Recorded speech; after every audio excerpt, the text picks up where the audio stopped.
Então, quero desejar uma boa noite para todos os amigos que aqui estão, mais uma sexta, unidos, juntos, e vou compartilhar a tela aqui, que hoje nós continuaremos a mesma comunicação que nós paramos na semana passada.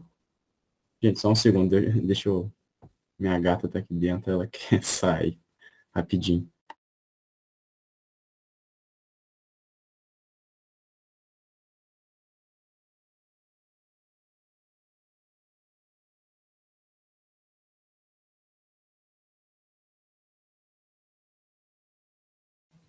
Perdão, gente. A gente vai continuar a comunicação do Lemer, e nós paramos na semana passada na pergunta 14, salvo engano. Nós demos até a 14.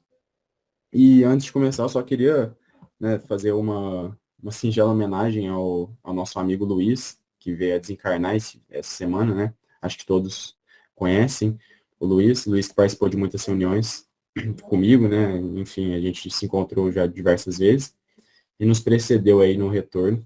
E, enfim, que possamos fazer a nossa reunião em homenagem ao amigo que se foi, e que ele possa receber os bons fluidos que a gente vai compartilhar aqui.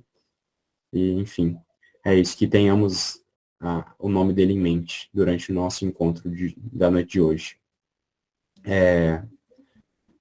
Então, pessoal, só vou fazer um retrospecto, assim, né, para a gente saber do que a gente está falando, como a gente parou a comunicação no meio, a gente não terminou ela. Enfim, a gente está no capítulo, né, acho que todos se lembram dos criminosos arrependidos, e aqui, no caso do Lemer, que foi um criminoso também, ele já se apresenta até no começo com uma certa confusão mental, mas logo em seguida, até pelo próprio estado espiritual dele, né? Ou seja, ele havia cometido um crime, havia desencarnado há menos de um mês, né? Ele foi evocado há menos de um mês depois do seu desencarne. Então, ele já se apresentava, apesar de uma certa confusão nas primeiras perguntas, ele já apresentava uma certa lucidez e uma clareza de pensamento, e ele expõe alguns pensamentos muito interessantes. Ele fala sobre a perturbação e fala logo assim, e o que é de certa maneira até surpreendente, sobre o arrependimento que ele tomou, né, após o desencarne mesmo. Então, após o desligamento dos laços, ele já foi tomado por um arrependimento muito grande, apesar que ele não conhecia nesse primeiro momento a causa do arrependimento, que era, claro, os crimes que ele havia cometido. E aí, o Kardec faz algumas perguntas muito interessantes para ele, mas eu acho que a que mais chamou minha atenção na semana passada foi essas últimas perguntas, a partir da 11ª aqui, que fala sobre o encontro que ele teve com as suas vítimas, né? E a gente até comentou que nos parece, né, pelo estudo da obra de Kardec, que é um tipo de punição muito comum a pessoas que cometem homicídio, né? Elas verem as suas próprias vítimas após o desencarne. E aí varia muito, né? Se a vítima já for mais evoluída, ela vai ter um olhar de compaixão, de perdão para com o criminoso, né? Já se a vítima for ainda imperfeita e tiver guardado sentimento de vingança, de ódio, de raiva, ela vai ter esse olhar para com o criminoso. Então, é interessante porque nesse caso do Lemer, as vítimas dele tinham um olhar de compaixão, né? Então já o observavam com compaixão e o perdoavam, já haviam perdoado, né, no caso, pelo crime que ele cometeu. E aí, acho que a pergunta que mais chamou a minha atenção na semana passada é a 14ª e a 15ª, que o Kardec pergunta sobre a inclinação para o mal que esse indivíduo teve, né? Se ele já tinha por natureza. E aí ele responde que sim, né? Que essa inclinação já era natural, porque ele havia cultivado, né, esse tipo de sentimento. A gente sabe, né? Somos criados simples e ignorantes e desenvolvemos esse tipo de sentimento. Então, não necessariamente um espírito precisa passar pela fieira do mal, né? A gente vai passar pela fieira da ignorância, mas não necessariamente a gente tem que cultivar vícios, né? E más inclinações. Isso aí vai depender das escolhas que nós tomamos durante as nossas encarnações. E aqui, nesse caso, ele já tinha inclinação para o mal, porque ele havia cultivado isso em outras encarnações. Então ele era um espírito inferior, como ele coloca, e ele acabou pedindo provas acima de suas forças. Então ele acabou sucumbindo. E aí, uma coisa que é muito interessante é que ele fala, eu acho que talvez alguma acima, que ele, se naquele momento as mesmas provas lhe fossem colocadas, ele não sucumbiria mais. E na 15ª, que para mim é a mais interessante, e o Kardec é muito perspicaz nessa pergunta, ele questiona o espírito. Se tivesseis recebido bons princípios de educação, poderíeis ter sido desviado da vida criminosa? Então, olha o que o Kardec está querendo saber. Se uma boa educação pode influenciar o destino de um indivíduo. Né? Se um indivíduo bem educado, não só no quesito intelectual, mas principalmente no quesito moral, ele pode mudar o seu destino em uma encarnação. E ele responde que sim, né? Mas que ele havia escolhido a posição em que nasceu, e devido a essa posição, isso não facilitou com que ele se desviasse do caminho do mal. E aí depois ele fala, né, que ele era um indivíduo fraco, que não poderia ter sido nem um homem de bem, né, nem como de mal se ele tivesse se ele tivesse tido esses princípios, mas que ele seria basicamente um indivíduo neutro, né. Basicamente é isso. Eu acho que é uma comunicação que até agora tem se mostrado muito interessante, e até retomando o que a gente comentou na semana passada, né, como que a gente aprende com essas comunicações de espíritos inferiores, né, o que nos leva a concluir, tal como Kardec concluiu, que a gente não pode de maneira alguma descartar comunicação alguma pelo fato de ter vindo de um espírito inferior. Então, tanto os espíritos superiores como inferiores têm muito a nos ensinar. A gente tem que estar disposto a entender isso. É muito importante. Alguém quer fazer algum comentário sobre essas questões que a gente discutiu na semana passada? Eu acho que tem alguns amigos que não estavam aqui, pelo que eu me lembro, o João não estava na semana passada, né? Então, só fazendo esse panorama. Ana, você quer falar para nós? Eu só quero que você comente para nós outra vez, quando ele fala aí sobre a questão do mal na natureza, que está na natureza, né? Olha lá, ó. O pendor para o crime era de minha natureza, porque eu não era senão um espírito inferior. Ah, perfeito. Simples, como você falou, né, Vitor? Simples e ignorante, mas com aptidão para o bem ou para o mal. Só que o mal não está em nossa natureza em si, porque a nossa natureza, ela é boa. Nós temos uma essência divina, né, dentro de nós. Então, precisa entender bem o que é essa natureza aí, né? Me fez lembrar do escorpião, que pediu para a rã dar uma carona para atravessar o lago, né? Aí a rã falou, mas eu não vou te dar, porque você vai me picar. Aí é da sua natureza, né? Fazer, picar, picar, né? Não era pessoa, no caso era a rã. Então, a rã resolve transportar ele até a outra margem do lago. Quando eles estavam quase chegando na outra margem, o escorpião picou a rã. E a rã falou, mas por que você fez isso? Nós já estamos quase para chegar.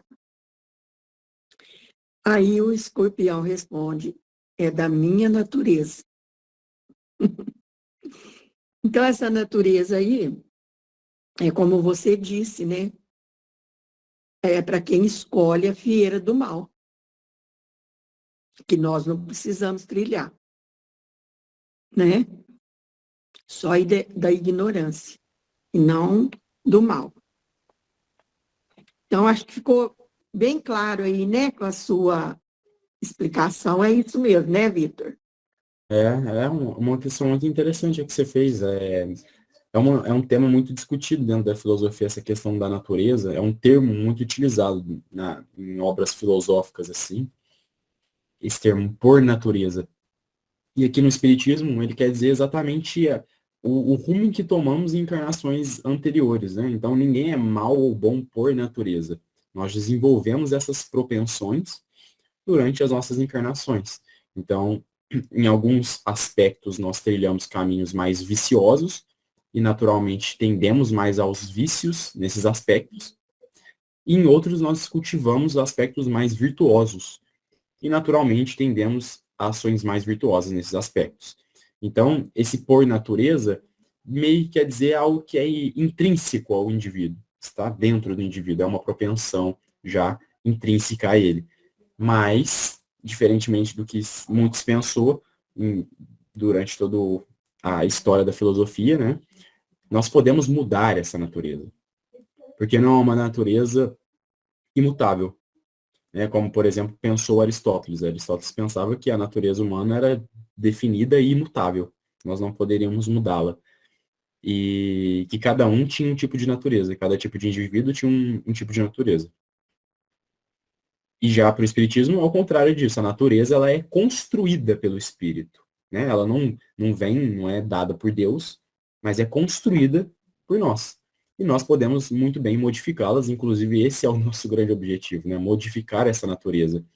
Então, a gente pode até ver, né? Quando falamos de alguns espíritos virtuosos, até dentro da própria obra Céu e Inferno, é muito comum a gente ver ou Kardec ou os espíritos dizerem que esses espíritos virtuosos faziam o bem por natureza, faziam naturalmente. Mas é porque eles já haviam desenvolvido essa propensão para realizar atos virtuosos em outras encarnações. Então, eles já estavam prontos para aquilo, eles já estavam propensos para aquilo.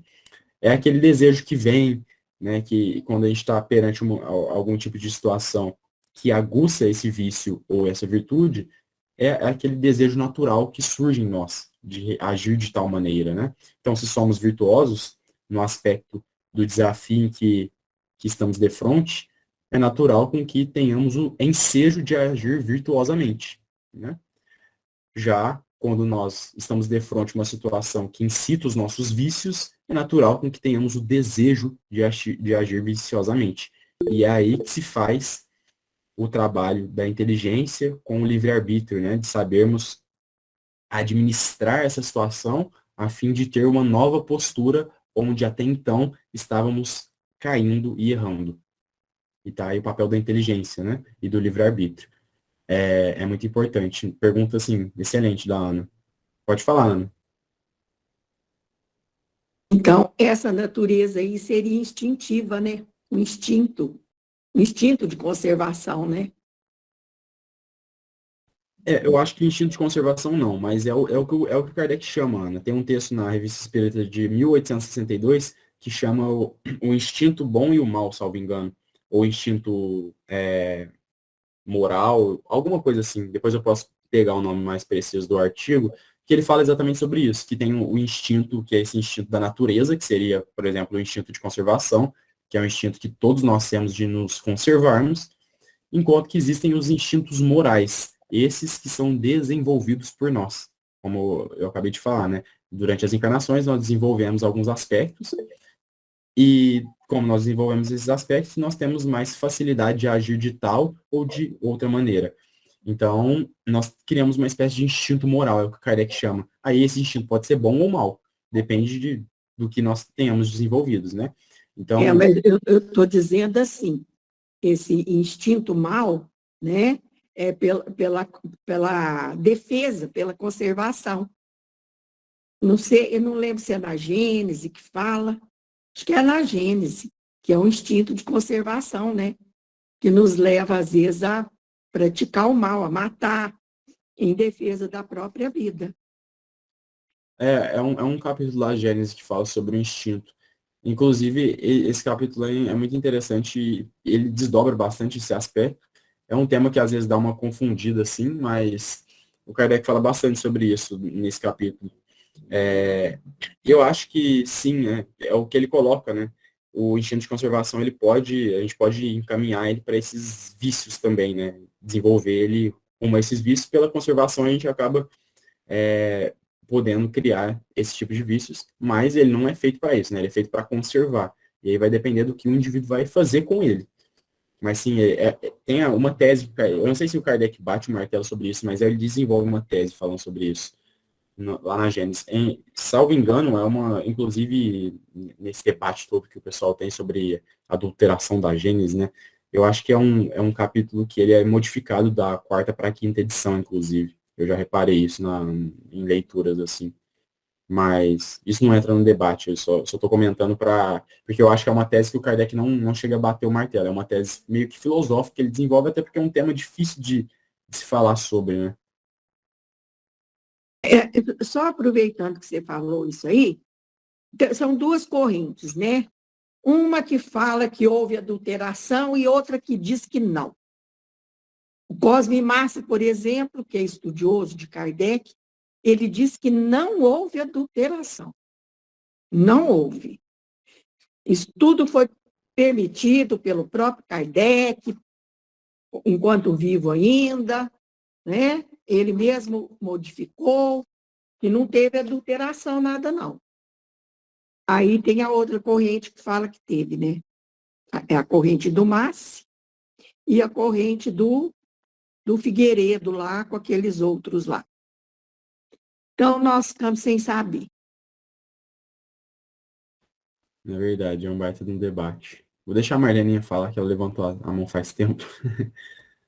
Não, sobre essa natureza, eu acho que no caso em questão aqui, pelo menos o que eu estou lembrando que nós estudamos na sexta passada, ele estava no processo de educação dele, ele ainda tinha essas dificuldades.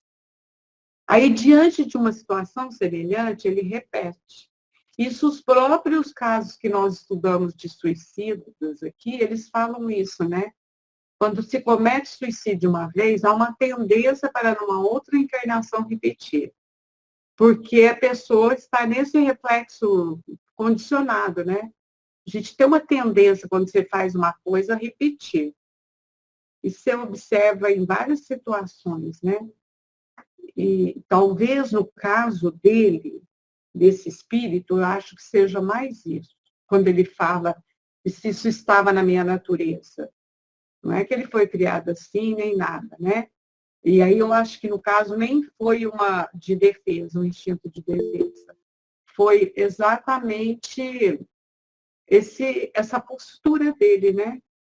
Como todos nós temos algumas dificuldades e às vezes até tendo conhecimento delas, na situação semelhante a gente tende a repetir o fato.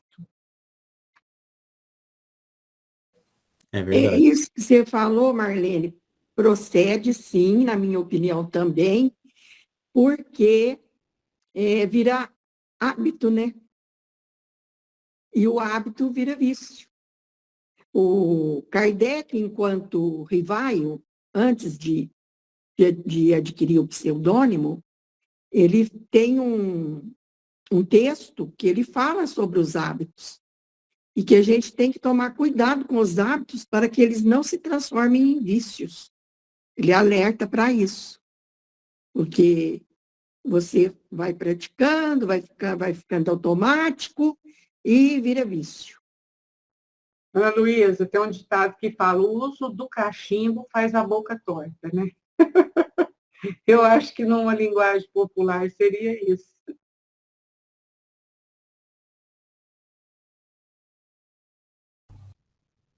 É verdade. O Aristóteles fala bastante sobre isso. Eu costumo citar bastante a ética de Aristóteles aqui, mas é porque ela se enquadra muito bem com, com o que o Espiritismo fala, principalmente nesse aspecto de virtudes e vícios, né? Então, Aristóteles fala que o hábito, ele é basicamente o instrumento, é o meio com que nós podemos desenvolver tanto os vícios como as virtudes, né? Então, ele é esse meio que é neutro por si, né? Mas que ele pode servir tanto para o bem como para o mal. Então, a gente pode desenvolver vícios através dos hábitos, mas também podemos desenvolver as virtudes. É o caminho, né? Segundo ele, a forma com que nós podemos desenvolver é através dos hábitos. Então, quando a gente desenvolve um hábito virtuoso, nós aos poucos desenvolveremos uma virtude, né? E ele cita, inclusive, né, Na tradução, eles traduzem dessa maneira, mas talvez lá na Grécia, quando ele escreveu isso, o ditado era distinto, né? Mas o que está na obra dele, em uma das traduções, é que uma andorinha só não faz verão, né? E é interessante, porque, de fato, o que ele quer dizer com isso não adianta a gente agir virtuosamente um dia só. É preciso com que nós tenhamos o hábito de agir virtuosamente, porque senão não haverá virtude, de fato. Né? Ninguém é virtuoso por agir um dia virtuosamente ou ter uma ação virtuosa. A pessoa é virtuosa pelo fato de, correntemente, agir virtuosamente. Né? Então, ter uma postura virtuosa em todos os aspectos. Né? Isso faz uma pessoa ser virtuosa. Já quando a gente age um dia virtuosamente ou tem uma ação virtuosamente, isso não nos torna virtuosos. Né? Só nos torna, sei lá, agentes de uma ação virtuosa. Pode falar, Ana. E na Ética Nicômaco, ele recomenda o caminho do meio, né? Que eu já li essa obra dele, e ele fala também das virtudes cardeais, né? Que eu não me lembro agora, é a coragem, é a temperança, e eu não me lembro as outras. Exato. É uma excelente obra. Também não me lembro de todas, não. Enfim, acho que é isso. Alguém tem mais alguma coisa a comentar? O que a gente está falando? Não? Então acho que a gente pode começar no texto de novo, retornar aqui na pergunta 16. João, você faz a leitura para nós, por favor? Faço. Durante a vida, acreditáveis em Deus? Não. Porém, disse que no momento de morrer, vós vos arrependestes. É verdade? Acreditei num Deus vingador. Tive medo de sua justiça. Nesse momento, vosso arrependimento é mais sincero? Infelizmente, vejo o que fiz. O que pensai de Deus agora? Eu o sinto e não o compreendo. Pergunta 17, né? Achai justo o castigo que lhe foi infligido na terra? Sim. Esperai obter perdão de vossos crimes? Não sei. Como esperais fazê-los esquecer? Por novas provas, mas parece-me que a eternidade está entre mim e elas. Onde estais agora? Estou no meu sofrimento. Nós vos perguntamos em que lugar estais. Perto do médium. Aí, pode parar aí. Vamos comentar essas perguntas. Parece que alguém mandou alguma coisa. Ah, a Lucélia tinha mandado na hora que a gente estava falando, né, sobre um homicida ver as suas vítimas, ela comentou, né, imagine um genocida, que sofrimento. Nem queiramos imaginar, deve ser horrível mesmo. É uma responsabilidade muito grande que um genocida tem em mãos, né. Aqui ele coloca perguntas muito simples, mas muito interessantes também. O cara queria saber se ele acreditava em Deus, né? E ele disse que não, mas que ele tinha se arrependido antes de morrer, né? E aí ele fala que tinha acreditado em um Deus vingador e teve medo de sua justiça, né? Então, foi o medo naquele momento que fez com que ele se arrependesse, e até isso explica o porquê que ele não havia entendido o sentimento de arrependimento que lhe tomou ali após o seu desencarne. Ele não tinha entendido a causa do porquê ele estava arrependido. Então, o pouco de arrependimento racional que ele tinha, pelo que parece aqui, é um arrependimento por medo. Que ele tinha medo de um Deus vingador. E aí ele coloca, né, o cara aí pergunta, neste momento, vosso arrependimento é mais sincero? E aí ele responde já um pouco mais lúcido, infelizmente, vejo o que fiz. Então ele já entendia que o que ele havia feito era errado. E não só isso, né, como ele coloca antes, ele havia entendido que ele tinha sucumbido nas provas que ele tinha pedido. E que não era o que ele havia planejado. O que pensais de Deus agora? Eu sinto-o e não o compreendo. Olha que interessante. Achai justo o castigo que vos foi infligido na terra? E ele responde que sim. Então a gente já começa a ver que não só por si, mas pelo fato de ter sido evocado e as perguntas, aos poucos a gente vai percebendo isso, com as perguntas ele vai tomando um pouco mais de lucidez, mais clareza e percebendo o que está acontecendo, etc. Então ele vai tomando mais conhecimento da sua situação. E isso facilita, né, o entendimento da situação em que nós nos encontramos, sempre facilita para que nós possamos aceitá-la melhor. Então, quando a gente não entende o que a gente está passando, é muito mais difícil, é muito mais doloroso, né? Eu tenho um exemplo que quando se fala sobre isso, né, até quando a gente fala bastante sobre esse aspecto da dor ser, na verdade, uma grande amiga para a evolução, se a gente fosse pensar, por exemplo, no momento do parto, né, a gente sabe, o parto é um momento doloroso, apesar de ter todo o entorno dele, que é um momento muito gratificante, né, de dar a vida a um novo ser, um filho, enfim. Se a gente fosse recortar o momento do parto só no momento da dor, e a pessoa se encontrasse ali sem saber todo o resto, sem saber o que estava acontecendo, sem saber que estava dando a vida a um novo ser, que ele seria muito caro, que ele seria muito amado, etc., se só recortasse no momento da dor e alguém pensasse só no aspecto da dor, aquilo pareceria algo absurdo, né? Então, nossa, para que sentir tanta dor, né? Então, se a gente pensar só nesse aspecto da dor, muitas vezes pode parecer algo terrível, assombroso, mas quando se entende por completo, né, nesse exemplo que eu estou dando do parto, né, se entende todos os aspectos que envolvem essa dor, se torna algo sublime, né? Se torna algo bonito. Então, aquela dor, ela toma um propósito, né? A gente entende o porquê passar por aquela dor. E aí fica muito mais fácil de passar por ela, né? Não significa que ela não vai doer, mas significa que quando a gente tem um propósito, quando a gente tem um entendimento do porquê passar por ela, fica muito mais fácil de passar. Então, esse entendimento das situações, ele facilita muito a passagem pelos momentos de sofrimento, de dificuldade. E aí o Kardec pergunta para ele, esperais obter perdão de vossos crimes? Não sei.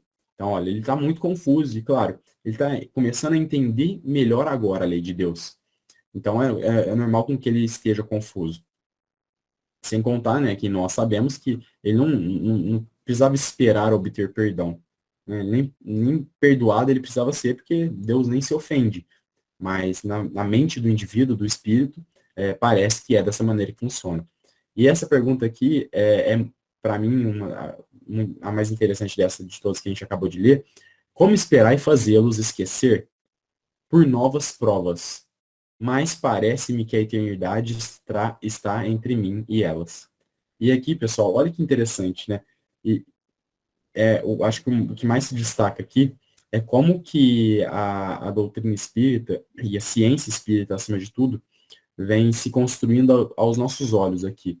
Então, o Kardec já falou para nós exatamente sobre esse aspecto de que um dos tipos de punições que sofrem os espíritos criminosos é não poderem ver o fim de suas provas.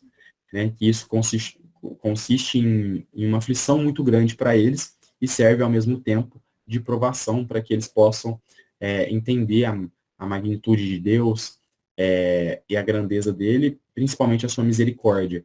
Então, é normal com que eles não consigam ver, quando cometeram algum crime ou algo do tipo, não conseguirem ver o fim de seus sofrimentos. E aqui ele coloca exatamente isso, né? Então, Kardec não induz a essa pergunta, a essa resposta, perdão. Então, não há nenhum tipo de indução, é algo que surge espontaneamente. E é algo que ocorre frequentemente com diversos tipos de espíritos em todos os lugares do planeta em que eles se comunicam. Então, eles costumam colocar isso. E é interessante porque tudo isso vem corroborar com o que o Kardec escreve. Né? Então, ele escreve a partir de análise de casos como esse que nós estamos estudando. Então, a partir desses casos, ele vai lá e conclui e desenvolve uma tese geral que abarca tudo isso, dizendo, olha, um tipo de punição que os espíritos criminosos sofrem é não poder ver o fim de suas penas. E aí vem diversos tipos de espíritos, exatamente, que se enquadram em espíritos criminosos, que cometeram crimes em sua jornada, e eles ditam isso, né, exatamente o que a Kardec havia dito. Então é muito bonito ver tudo isso se construindo e corroborando com a tese geral, né? O que traz a grandeza, mas acima de tudo, a solidez da doutrina espírita, que está aqui exatamente nessa pergunta e que passa desapercebido porque é uma coisa que parece, né, simples, mas o que ele está dizendo aí é algo que o Kardec já havia dito, e não só ele diz, mas outros diversos espíritos também. E aí a gente percebe, né, na pergunta 19, o estado de confusão dele, que de fato é muito grande, e o que chega a ser curioso, né, porque em alguns momentos aqui da comunicação, ele fala coisas muito lúcidas, né, e muito claras. Então, em alguns momentos não parece condizer com o estado de confusão que ele se encontra também, mas é comum que seja assim, como a gente falou, né, no começo, fazia menos de um mês que ele havia desencarnado, e não foi um desencarne simples, né, ele foi decapitado. Então, ele foi morto. Não era para ele desencarnar naquele momento, e a gente sabe todas as implicações que um desencarne fora de seu momento tem para um espírito. E aí ele pergunta, onde estás agora? Estou no meu sofrimento. Né? Então, imagina, a dor era tão grande, e a gente sabe, né, todos nós já passamos por momentos difíceis, e em momentos difíceis parece que nada mais existe além de nossa dor, né? E tá aí um dos grandes perigos desse pensamento. Porque a gente sabe, né, os momentos bons, tal como os ruins, eles passam. E pensar que eles não passam faz com que nós nos iludamos de que estamos fadados a ele para sempre. E a gente cai, às vezes, numa depressão, num sofrimento, numa angústia muito grande. E aqui ele está, né, tão envolto ao seu sofrimento que não era só de cunho moral, mas também físico, pelos laços que ainda o ligavam ao corpo, etc. Toda a dificuldade do seu desencarne, que implicavam com que eles tivessem um sofrimento ainda maior, né? Não só no moral. E aí o Kardec tem que reiterar a pergunta, nós vos perguntamos em que lugar estáis, né? Perto do médium. Então eu acho muito interessante essas coisas que ficam por detrás, assim, dessas perguntas. Enfim, alguém quer comentar alguma coisa sobre essas questões? Pode falar, Ana. É bom ter essa mãozinha aí, né? Você desculpa aquela hora, Marlene, porque mais 7 pessoas estão justo em cima aí de você. Aí eu não vi que você estava com a mãozinha levantada. Não, então, mas eu levantei depois de você, Ana. Então, eu achei muito interessante essa questão aqui de Deus, né? A maneira como ele enxerga Deus, né? Ele fala que sente, mas não compreende. Eu também sinto Deus e não compreendo Deus. Eu já ouvi pessoas assim, um médico até, culto, inteligente, falar que ele gostaria muito de sentir Deus, que ele não consegue. Aí eu fiquei pensando, falei, puxa vida, é o mínimo que a gente pode fazer é sentir Deus, porque nós não sabemos o que ele é, a grandeza dele. Né? Mas a gente sente no próprio corpo. Imagina uma máquina tão perfeita, máquina entre aspas, né? Que funciona direitinho. Quando você está com a sua saúde perfeita, é tudo funcionando. Você começa de manhã pelos órgãos excretores, né? Os rins, os intestinos, é aquela perfeição, né? E a próprio pensamento, a cabeça, o cérebro. Então, a gente sente Deus. Como que não sente? É muito mais fácil sentir Deus do que compreendê-lo. E uma vez eu falei para uma amiga minha, eu sinto, ela, nossa, você sente? Eu duvido. Eu falei, então você vai ficar duvidando, minha filha, porque se você não sente, eu sinto. Olha, infeliz daquele que nem sente nem compreende. Pensa bem que infelicidade. Eu achei a resposta dele muito interessante. E agora, o que pensa de Deus? Ele responde, sinto e não o compreendo. Então, Deus é sentimento. Kardec coloca lá no Livro dos Espíritos. É um sentimento inato. A ideia de Deus é sentimento inato. Então, esse sentimento nasce conosco. Está lá, não me lembro a questão do Livro dos Espíritos, mas procura que vocês vão achar. Está lá. A ideia de Deus é sentimento inato ou é fruto da educação? E os Espíritos respondem, é sentimento inato. Então, eu achei muito interessante essa parte aí que concerne a Deus, né? E quando ele fala que ele acreditava num Deus vingador, Nós estamos estudando Joana de Ângeles, né, Marlene Quinta, ela coloca o Deus antropomórfico. Esse Deus vingador é o Deus antropomórfico, feito à imagem e semelhança do homem. Esse é o Deus que o homem criou, esse Deus antropomórfico, né? Então, é aquele Deus que vinga, que pensa como os humanos. E a maioria da humanidade está nessa, Joana coloca, que acredita nesse Deus vingador. E a gente tanto acredita nesse Deus vingador que é muito comum ouvir: ah, ele fez isso, mas Deus é justo. Aí você terceiriza a coisa, né? Para Deus, a sua vingança cruel, maligna, você transfere para Deus. Eu não vou vingar, não, mas Deus vai vingar por mim. Então, é comum a gente ouvir isso. Então, a gente prestando atenção nessas coisas, a gente vê que é só aprendizado, né?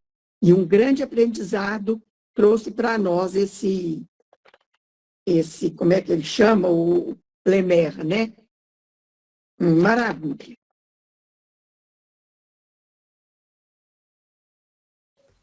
É muito interessante isso, né? Pensar sobre Deus é sempre muito curioso, é algo que mexe bastante com a gente, né? Porque, de fato, a gente não consegue compreender e o mais perto que a gente chega de uma compreensão de Deus é o que Kardec faz lá na Gênesis, né? Que é um conhecimento negativo. Isso significa, né? A gente conhece Deus pelo que ele não é. A gente sabe que ele não é mau, a gente sabe que ele não é vingativo, a gente conhece as características que Deus não pode ter. E a partir disso, a gente infere aquilo que ele deve ser, né? E algumas de suas características, mas os próprios espíritos dizem, né? A nossa concepção do que Deus é muito limitada, levando inclusive em conta que existem sentimentos e conhecimentos que nós estamos longe de entender. Então, Deus abarca tudo isso e muito mais, né?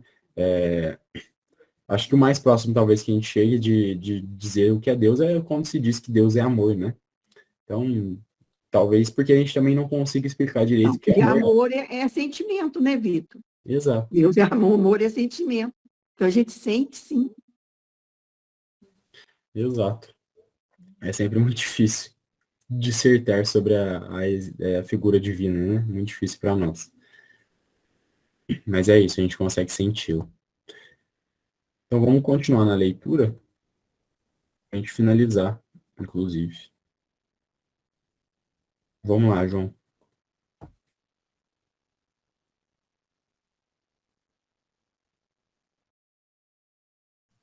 Ok, vamos continuar.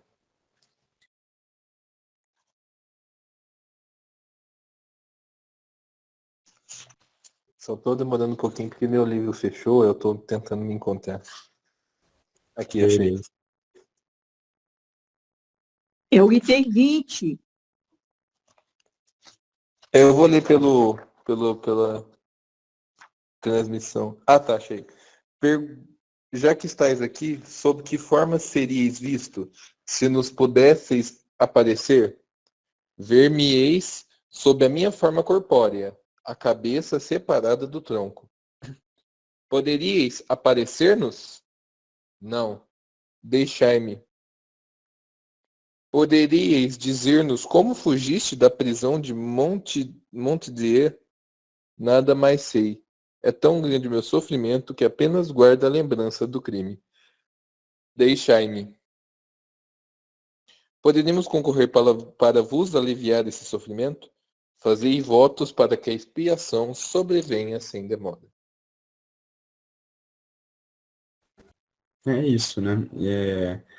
Interessante aqui que ele fala, né? Que se ele aparecesse, ele apareceria com a cabeça separada do tronco, né? Então era a forma com que ele se enxergava e naturalmente era a forma com que o perispírito dele se apresentaria, né? E estava se apresentando para aqueles que o viam no mundo espiritual dessa maneira, né? Com a cabeça separada do tronco.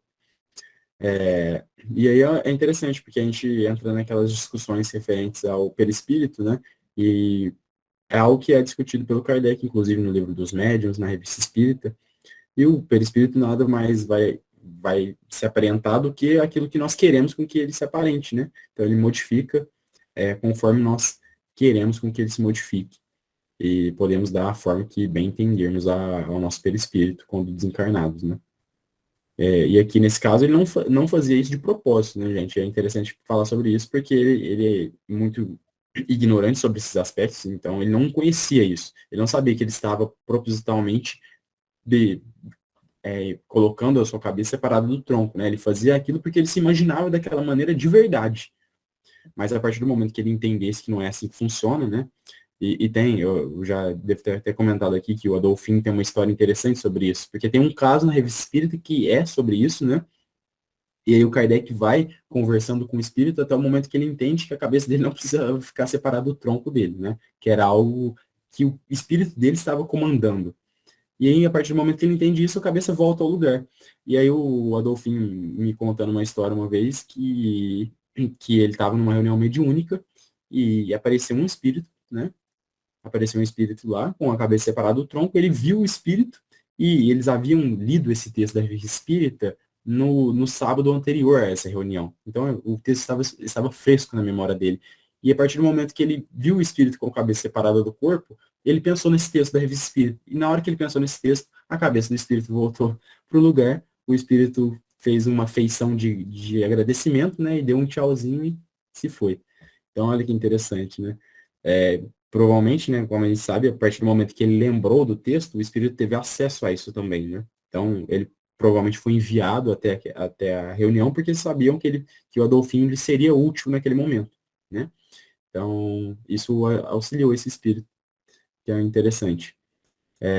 E aí, aqui no final, hein, não sei se vocês sentiram a mesma coisa que eu, mas ele começa a ficar um pouco mais perturbado, né, parece. Eu acho que todo esses sentimentos que foram discutidos, todas essas ideias e o próprio ato dele falar sobre os seus próprios crimes, talvez tenham deixado ele um pouco perturbado, né? Não que ele não estivesse, mas talvez tenham deixado ele um pouco mal.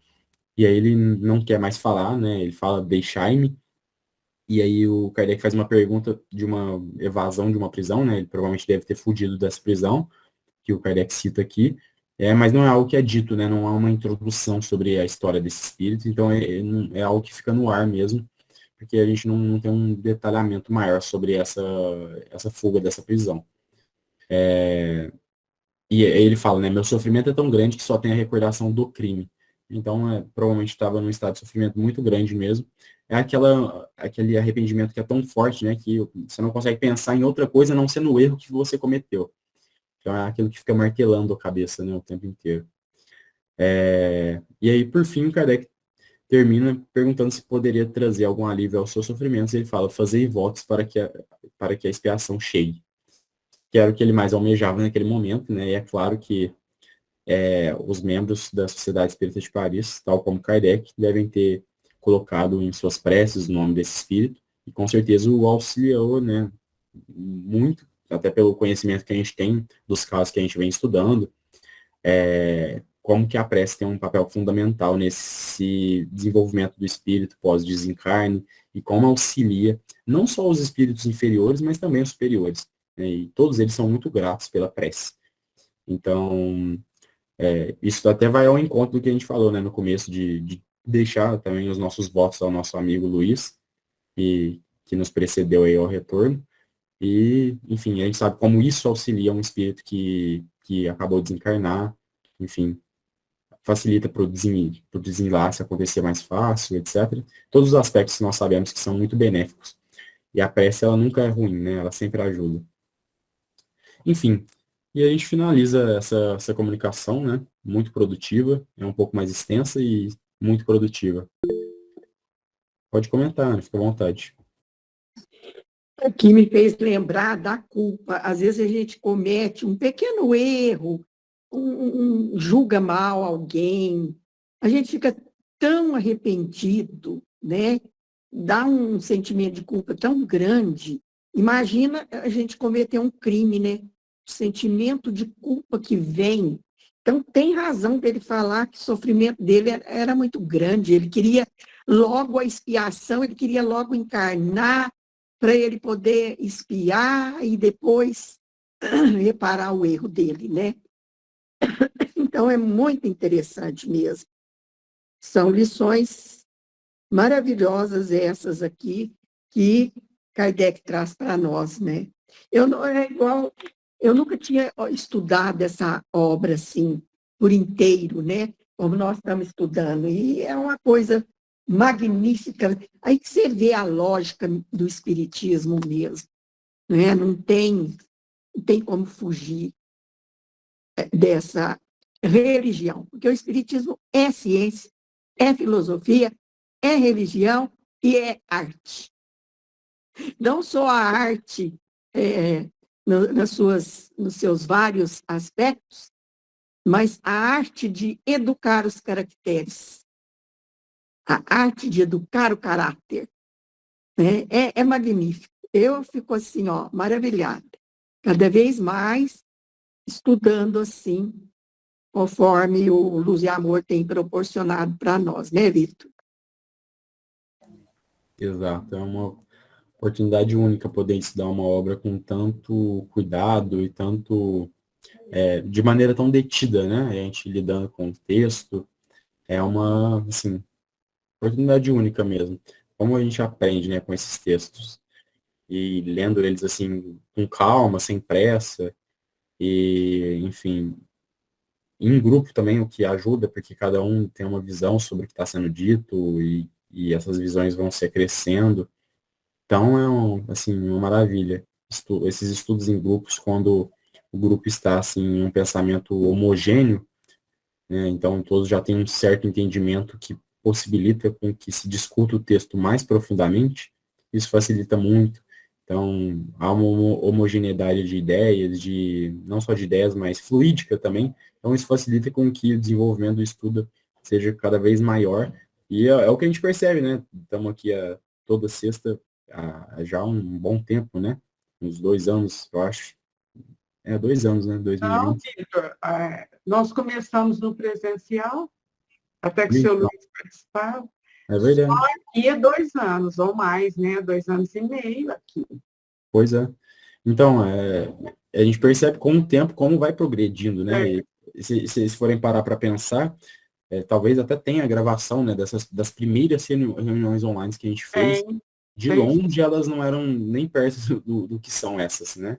é Então, verdade. pelo nosso susto, né, de ter começado a fazer reunião online, tudo isso dificultava um pouco, mas não chegam nem perto no aspecto de profundidade do É estudo verdade, Vitor. e o que a gente consegue produzir aqui. Assim, eu já participei de muito grupo, né, e talvez pouco perto do que alguns aqui participaram, tenho certeza que todo mundo aqui já participou de muitos grupos, e é difícil a gente conseguir um grupo em que o estudo corra de maneira tão boa como corre aqui, a gente consegue atingir um nível de profundidade, de discussão muito grande, né?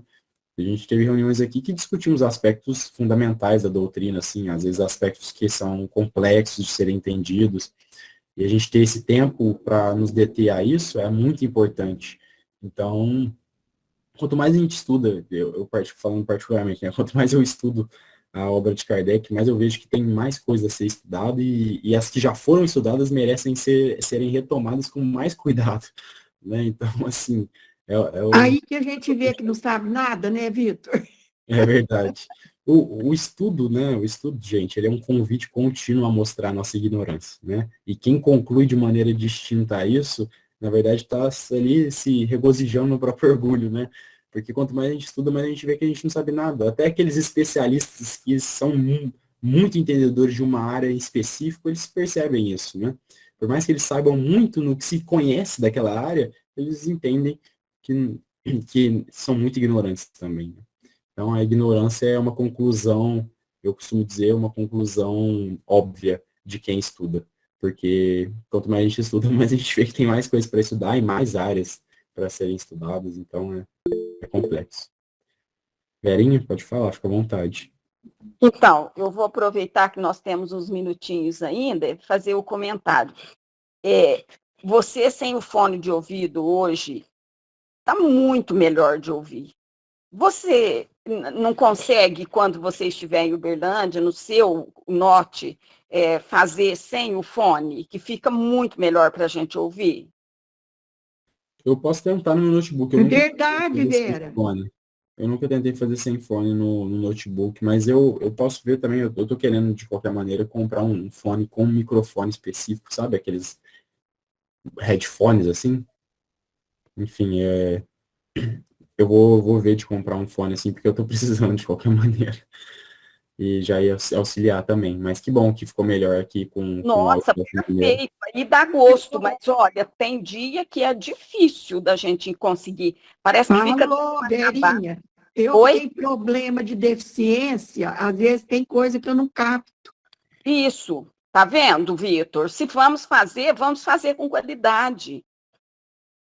É verdade, não, é bom que vocês dão esse feedback, porque a gente vai melhorando. E nesse notebook aqui também, é porque quando você coloca o fone de ouvido, ele muda o microfone, aí fica, realmente, tem momentos que fica ruim mesmo. E, enfim, mas bom saber. É bom que a gente corre atrás disso. Que a Lucélia deixou um comentário aqui, né? Eu deixei passar porque não apareceu notificação aqui para mim. Mas ela comentou já faz um tempo, já faz mais de 20 minutos. Ela colocou, interessante que ele sabia o porquê da sua prova, e ciente que falhou e poderia falhar, faz pensar na dificuldade de abandonar nas suas paixões, exige esforço. É verdade, ele sabia, né? Ele não só sabia, como ele havia pedido essa prova. E mesmo assim, ele acabou falhando nela. Então, não é só o entendimento das nossas limitações que faz com que nós comecemos a acertar, né? Não é só entender o que é certo e o que é errado, não é só entender quais são os nossos vícios que faz com que no dia de amanhã a gente comece acertando tudo, né? É preciso esforço, é preciso vontade, é muito difícil. Então, são esses aspectos que a gente precisa ficar de olho, né? E essa comunicação, a Lucélia percebeu muito bem. Ela demonstra exatamente isso, o caso de um espírito que sabia o que ele poderia melhorar, né? Escolheu uma prova um pouco acima de suas forças e acabou sucumbindo a isso, por mais que ele soubesse, né, os aspectos que precisava melhorar enquanto desencarnado, né? É claro que encarnado ele não sabia porque passou pelo processo de esquecimento. Mas é isso, muito interessante.